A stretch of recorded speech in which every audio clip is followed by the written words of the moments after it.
Hello, my dear friend. I hope you are doing great. Welcome back to my channel. If you have not subscribed it, please subscribe it, press the bell icon, hit the like button also. Friends, I am here to assist you for the UPSC preparation.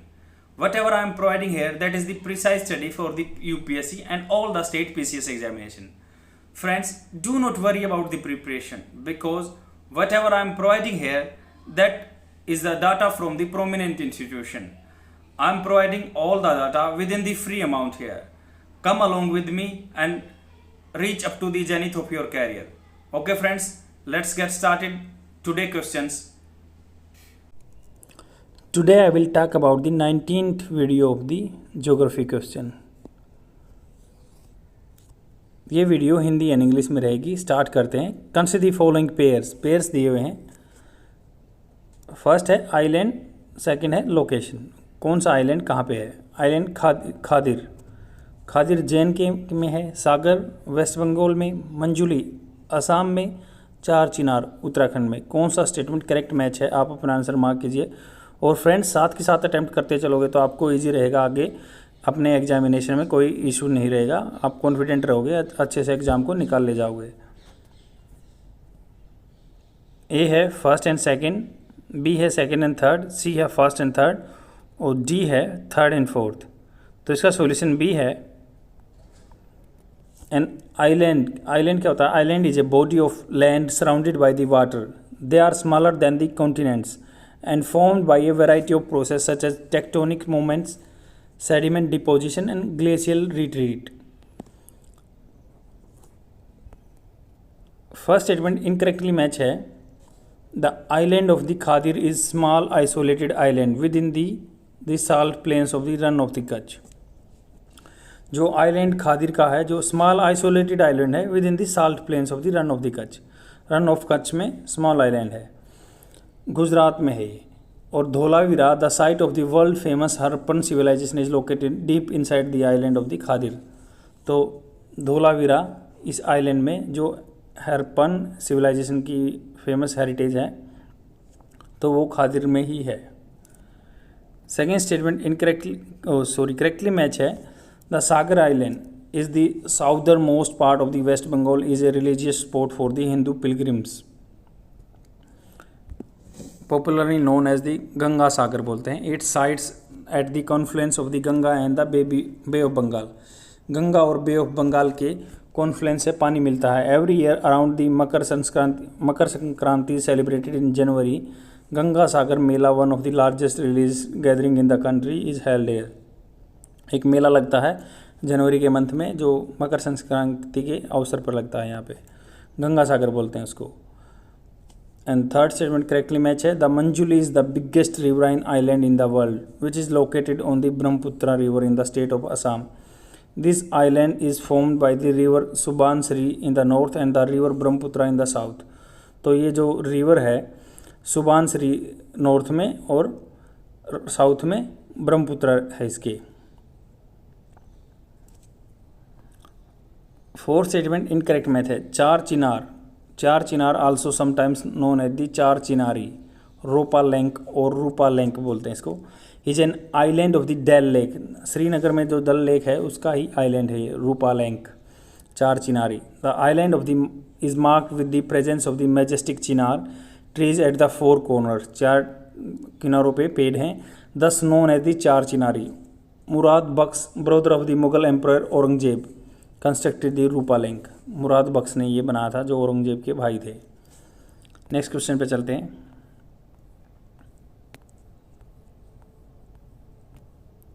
82nd question है. Which of the following are the characteristic of the peninsular river in India. जो peninsular river उनको बोलते हैं तो प्रायद्वीपीय पठार में बहती हैं. फर्स्ट है एब्सेंस ऑफ द मियांडर. मियांडर होता है कि घुमाव, मियांडर की कमी रहती है, घुमाव की, जैसे ऐसे घुमाव होता है. सेकेंड है broad and shallow valley formation, मतलब चौड़ी है, सेलो कम पानी है जिसमें वैली फॉर्मेशन घाटी बनती है. थर्ड है रिजुनेशन ऑफ द स्ट्रीम्स, जो स्ट्रीम्स का रिजुनेशन. फोर्थ है हाई कैरिंग कैपेसिटी, ज़्यादा मात्रा में पानी ले जाती हैं क्या. कौन सा स्टेटमेंट करेक्ट है? आप अपना आंसर मार्क कीजिए. ए है फर्स्ट एंड सेकंड, बी है फर्स्ट एंड फोर्थ, सी है सेकेंड एंड थर्ड, डी है फर्स्ट सेकेंड एंड थर्ड। तो इसका आंसर ए है। मियांडर क्या होता है? मियांडरिंग इज द कर्विंग और bending of river due to gravity. Gravity के कारण जो बेंडिंग होती है उसको मियांडर बोलते हैं। Lateral erosion and depositional, side wide मतलब लेटरल इरोजन होता है और डिपोजिट होता है। It is a feature of the river mainly found its mature stage में होता है। The peninsular river do not show meandering due to their courses and lack of depositional land. मतलब south में मियांडर कम होता है क्योंकि वो कटाव का मिट्टी है, कम हो पाता है या डिपोजिशन कम होता है, इसलिए मियांडर नहीं बन पाता। सेकेंड स्टेटमेंट करेक्ट है। The Deccan peninsula is the compose of the hard rock, as a result the peninsular river do more lateral erosion than the downward cutting. Down में ज़्यादा गहराई कम होती है, साइड में थोड़ा बहुत कटाव कर देता है क्योंकि हार्ड रहता है ये। Due to this peninsular river from broad and shallow valley, चौड़ी और सैलो वैली रहती है, इसमें घाटी बनती है। थर्ड स्टेटमेंट इनकरेक्ट है। रिजुनेशन मतलब दोबारा से रिजुनरेट होना रिवर का। River is recurrence of the youth stage during the course of the river due to lowering of its base level कम हो गया। The process is often result a sudden fall in the sea level of rise of land. Sea level कम हो गया, rise of land हो गया, तो रिजुनेशन of river हो गया। Rejuvenation is associated with the intense hard headward and vertical downward cutting of the soft strata overlaying the harder rock strata. The Deccan Peninsula is composed of the hard rock, therefore rejuvenation is not a feature of the Peninsular River. Rejuvenation Peninsular River का features नहीं है। Fourth statement incorrect है। Peninsular River flows over a hard rock. As a result, they have less load. Further, they are seasonal in nature, thus their carrying capacity is less. इनकी carrying capacity कम होती है। Next question पे चलते हैं। 83rd question. With reference to the flash droughts in India which of the following statements is or are correct? First है the duration of the flash drought is short. Flash drought का एक कम period रहता है। They occur due to depletion of the soil moisture. ये soil moisture है जो नमी है उसके कारण डिप्लेशन के कारण बनते हैं। थर्ड है they occur during summer as well as monsoon season. ये समर में और मानसून सीजन में रहते हैं। कौन सा स्टेटमेंट करेक्ट है? आप अपना आंसर मार्क कीजिए। ए है सेकंड ओनली, बी है फर्स्ट एंड थर्ड, और सी है सेकंड एंड थर्ड, और डी है फर्स्ट सेकंड एंड थर्ड। तो इसका सॉल्यूशन सी है। फ्लैश ड्राउट क्या होता है पहले ये जान लेते हैं। Flash drought is simply the rapid onset और इंटेंसिफिकेशन ऑफ द ड्राउट। एकदम से अकाल पड़ गया, सूखा पड़ गया, या इंटेंसिफिकेशन ज़्यादा मात्रा में बढ़ गया अकाल। It is set in motion by the lower the normal rates of the precipitation. मान लो बारिश नॉर्मल से भी कम लेवल पे होती है। अकम्पेन्ड बाय द अब नॉर्मली हाई टेम्परेचर, ज़्यादा उसके साथ टेम्परेचर भी ज़्यादा हो जाए, winds and radiation together. These changes in the weather can rapidly alter the local climate. तो ये लोकल क्लाइमेट को चेंज कर सकते हैं। फर्स्ट स्टेटमेंट इनकरेक्ट है। Flash droughts occur within the week stay for long for the many months. ये जो flash droughts हैं अकर रहते हैं within the weeks and stay for the long months, many months, ज़्यादा time तक रहते हैं। सेकेंड स्टेटमेंट करेक्ट है। Increase air temperature and precipitation deficit, मतलब टेम्परेचर इंक्रीज हो और प्रेसिपिटेशन कम हो, बारिश कम हो, together can rose rapid depletion of the soil moisture leading to the flash drought. ये फ्लैश ड्राउट हो जाता है। थर्ड स्टेटमेंट करेक्ट है। But flash drought can occur during summer as well as monsoon season. In the monsoon season they are primarily caused by the monsoon break. They can also occur due to the delayed onset of the summer monsoon. ये delay मतलब monsoon में देरी हो जाए तो तब भी ये हो सकते हैं फ्लैश ड्राउट्स, और ये समर में और मानसून सीजन में दोनों में होते हैं। नेक्स्ट क्वेश्चन पे चलते हैं। Tank irrigation. Tank irrigation is practice mainly in the peninsular India. Which of the following reasons for the prevalent practice. मतलब टैंक के साथ इरीगेशन सिंचाई होती है दक्षिण प्रायद्वीपीय पठार में, क्यों? फर्स्ट है underlining hard rock and the undulating relief. Hard rock हैं और रिलीफ मतलब कम है, अनड्यूलेटिंग रिलीफ है। सेकंड है year round availability of water, मतलब पूरे साल में पानी कम अवेलेबल रहता है। थर्ड है the scattered nature of the population. Population का नेचर स्कैटर्ड है। कौन सा स्टेटमेंट करेक्ट है? आप अपना आंसर मार्क कीजिए। ए है फर्स्ट एंड सेकंड, बी है फर्स्ट, सी है फर्स्ट एंड थर्ड और डी है थर्ड ओनली। तो इसका सॉल्यूशन सी है। टैंक क्या? टैंक इज़ ए नेचुरल और artificial reservoir where the water is impounded by the constructing a small bund of the earth. मतलब टैंक क्या है? जो जैसे घरों में टैंक रखते हैं वैसे ही एक टैंक है। आर्टिफिशियल रिजर्वायर है जहाँ पर पानी इकट्ठा करते हैं और स्मॉल बट जो छोटी छोटी दीवारें बना देते हैं built across a stream. The water impounded by the bund is used for the irrigation and for the other purpose. Tanks are varying in the size from the very small tanks to irrigate 3 acres of the land. मतलब 3 एकड़ ज़मीन को भी सिंचाई कर सकते हैं और 3000 एकड़ तक भी पहुंच जाते हैं इनके साइज़। फर्स्ट स्टेटमेंट करेक्ट है। The hard rock and it is the undulating relief make it difficult to dig canals wells. मतलब हार्ड रॉक है इसलिए आपके नहरें नहीं खोदी जा सकती। And also there is a percolation of the rain water due to hard rock structure. तो परकोलेशन मतलब पानी नीचे कम जाता है और ground water is not available. Ground water available नहीं होता क्योंकि हार्ड रॉक होती है। Hence tank irrigation use in this areas. Second statement correct है। Since water is expose to constant sunlight evaporation is fast. क्योंकि ज़्यादा धूप पड़ेगी तो आपका एवोपरेशन ज़्यादा हो जाएगा, वाष्पीकरण।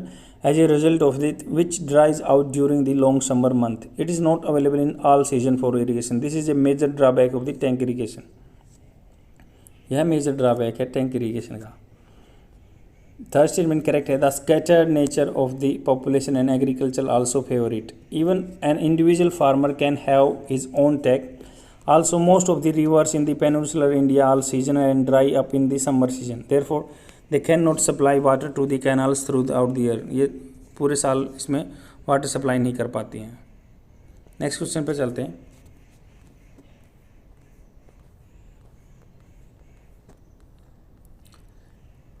With reference to the Invest India, which was in the news recently, consider the following statements.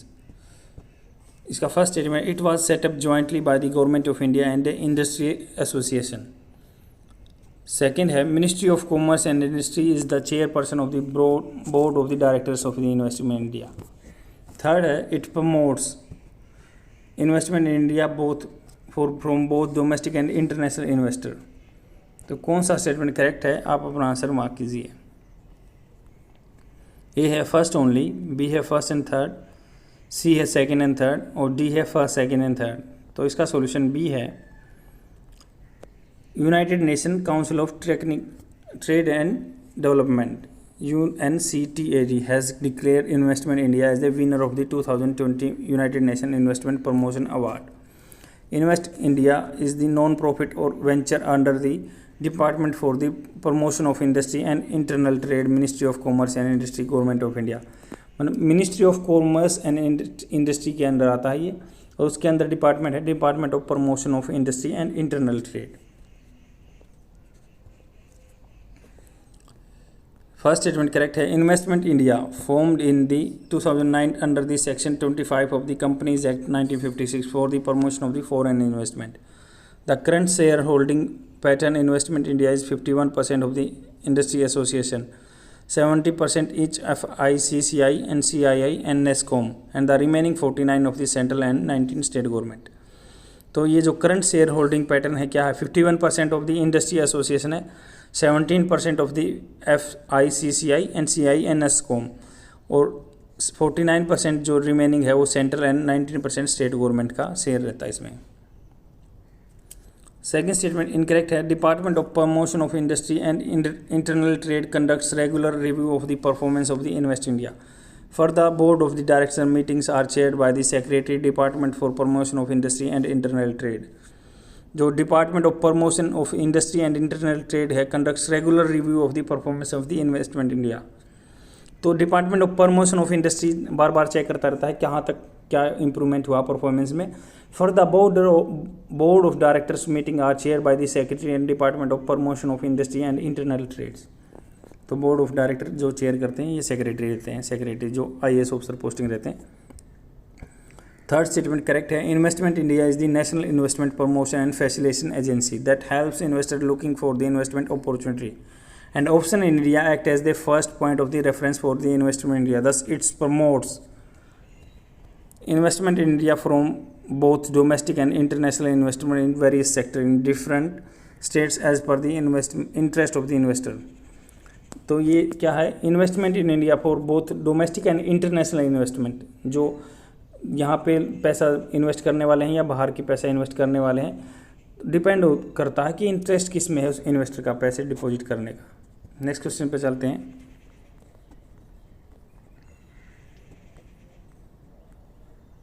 जैसे पेज दिए हुए हैं, पिक्स और माउंटेन रेंज कहाँ कहाँ पे हैं, जैसे कोलाहुई काराकोरम रेंज में, गुरु शिखर अरावली में, सारामाटी पूर्वांचल में, धूपगढ़ विंध्यास में है। तो कौन सा पेयर करेक्ट मैच है आपको ये बताना है। ए है फर्स्ट एंड फोर्थ, बी है सेकंड थर्ड फोर्थ, सी है फर्स्ट एंड सेकंड और डी है सेकंड एंड थर्ड। तो इसका सॉल्यूशन डी है। Kolahoi lives above the Kolahoi glacier in the great Himalaya which is the main source of the Jhelum river. Jhelum river का main source है Kolahoi, Kolahoi glacier in the greater Himalaya which is the main source of the Jhelum river का main है Kolahoi. Second statement correctly match है, the Guru Shikhar in the state of the Rajasthan is highest peak in Aravalli range. Third है correctly match, the Saramati is the highest point in the state of the Nagaland which is the part of the Purvanchal. तो सारामाटी क्या है, नागालैंड में है, पूर्वांचल का part है। Fourth statement incorrect match है, Dhupgarh, Dhupgarh peak near Pachmarhi in south central MP lies in the Satpura range and the state highest point है state का। और इसके लिए आप फिजिकल मैप जाके जरूर देखना, क्योंकि इससे आपको देखने से ज़्यादा लंबे टाइम तक याद रहेगा। नेक्स्ट क्वेश्चन पे चलते हैं। सैफरन कल्टीवेशन मतलब केसर की खेती के बारे में स्टेटमेंट है। फर्स्ट है saffron thrives best in the warm sub tropical climates. जो सैफरन है केसर थ्राइव करता है सब ट्रॉपिकल वार्म क्लाइमेट में। सेकंड है it is indigenous crop of India, indigenous है क्या, यहीं पे पैदा हुई थी। थर्ड है Karewa is a variety of the saffron cultivated in the JNK which was a geographical indication tag, GI tag मिला हुआ उसको। फोर्थ है north east centre for the technology application and research, NECTAR बोलते हैं, has developed saffron seeds acclimate to Sikkim. तो मतलब ये north east centre for technology application and reach ने क्या है, सिक्किम में उगने वाला सैफरन बना दिया क्या। कौन सा स्टेटमेंट करेक्ट है, आप अपना आंसर मार्क कीजिए। ए है फर्स्ट एंड सेकंड, बी है सेकंड एंड थर्ड, सी है फर्स्ट एंड फोर्थ और डी है थर्ड एंड फोर्थ। तो इसका सॉल्यूशन सी है। सैफरन क्या, saffron is a plant whose dried stigmas thread like parts of the flower. इसको dry मतलब सूखे हुए स्टिग्मास हैं जो सूखी पत्तियां बोलते हैं, are use to make saffron spice. Saffron के मसाले बनते हैं। It has been associated with the traditional Kashmir cuisine, मतलब जो खाने के लिए मिठाई बनाते हैं उसमें ये यूज करते हैं। Represents the rich cultural heritage of the region, उसकी रिच कल्चरल हेरिटेज को दर्शाता है। फर्स्ट स्टेटमेंट करेक्ट है, it thrives best in the warm sub tropical climates. It is cultivated during the months of the June and July, at some places in the August and September में उगाया जाता है। Second statement incorrect है, it was introduce in the Kashmir by the central Asian immigrants around the first century BC, thus it is a not indigenous crop of India. ये indigenous नहीं है,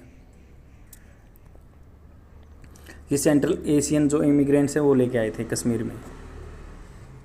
third statement incorrect है, it grows in the many different soils type but thrives best in the calcareous, humus-rich and well-drained soil with a pH between 6 to 8. The glacial moraine deposits highlands known as the crevas have all these conditions. Thus, crevas are the plains in which they cultivated, not the variety of the saffron. Next question पे चलते हैं। Fourth correct है, nectar क्या है, nectar north east centre for the technology application and reach has successfully developed saffron seeds cultivable in the Sikkim climate. It will be cultivated in the Yangyang region which has the almost similar climate of the Pampoor region in the Kashmir. तो Sikkim area में भी अब उगाए जाने लगा, इसमें ऐसा ही climate बना दिया जैसे पैम्पोर में रहता है। और ये नेक्टर ने बनाया, नेक्टर का क्या फॉर्म है, north east centre for technology application and research. Next question पे चलते हैं।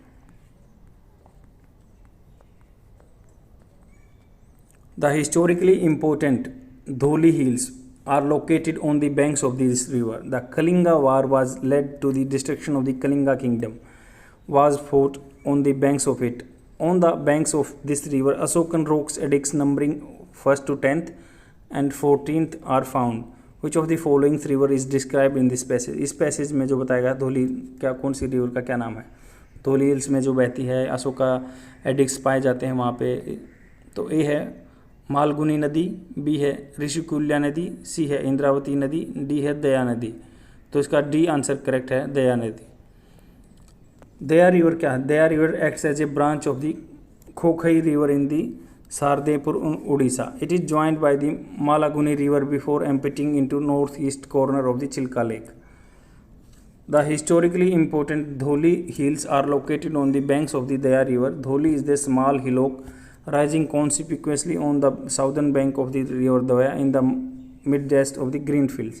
This is the site where Asoka waged the final battle against the Kalinga in 261 BC. यही जो फाइनल स्टेज थी, अशोका ने कलिंगा पे वार की थी। तो दया रिवर नाम है इसका। Ashokan rocks edicts numbering from 1st to 10th और 14th are found in the bank of Daya river. The holy city of the Puri is drained by this river.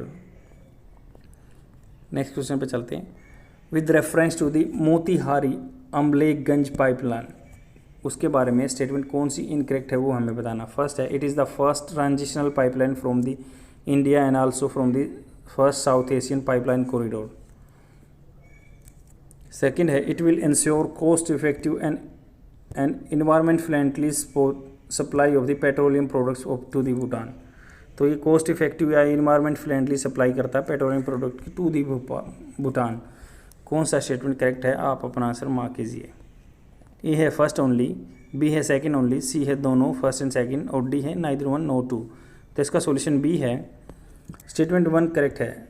The 69 kilometre long petroleum pipeline from the Motihari in Bihar to Amlekhganj in Nepal has been constructed by India. This is the first transitional petroleum pipeline from India, first South Asian oil pipeline corridor and first oil pipeline in Nepal.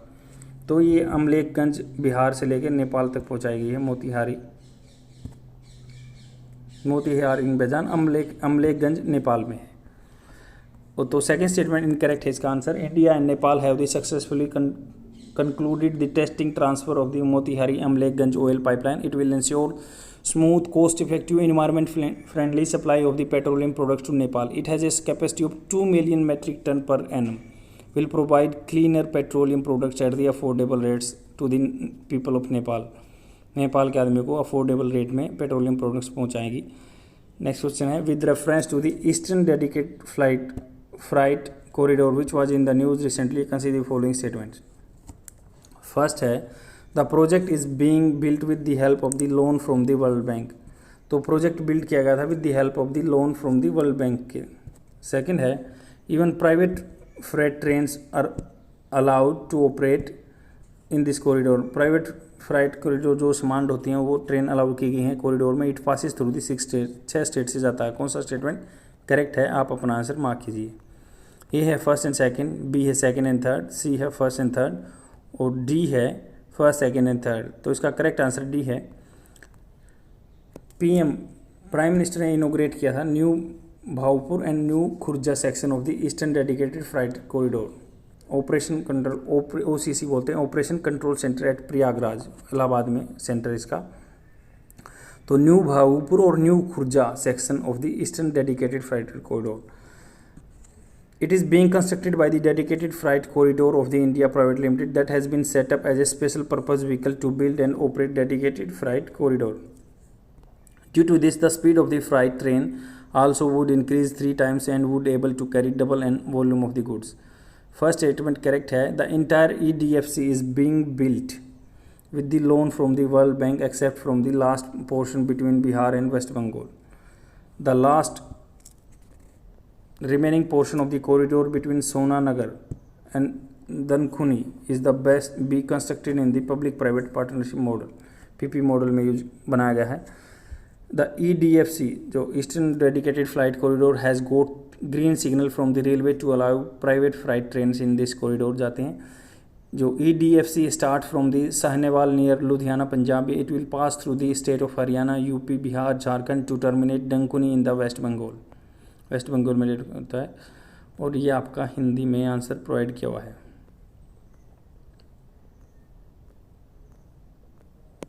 That is all for today. I will come tomorrow with more questions, and please share my video among your friends so that they can get benefited. Okay friends, I will come tomorrow. Bye.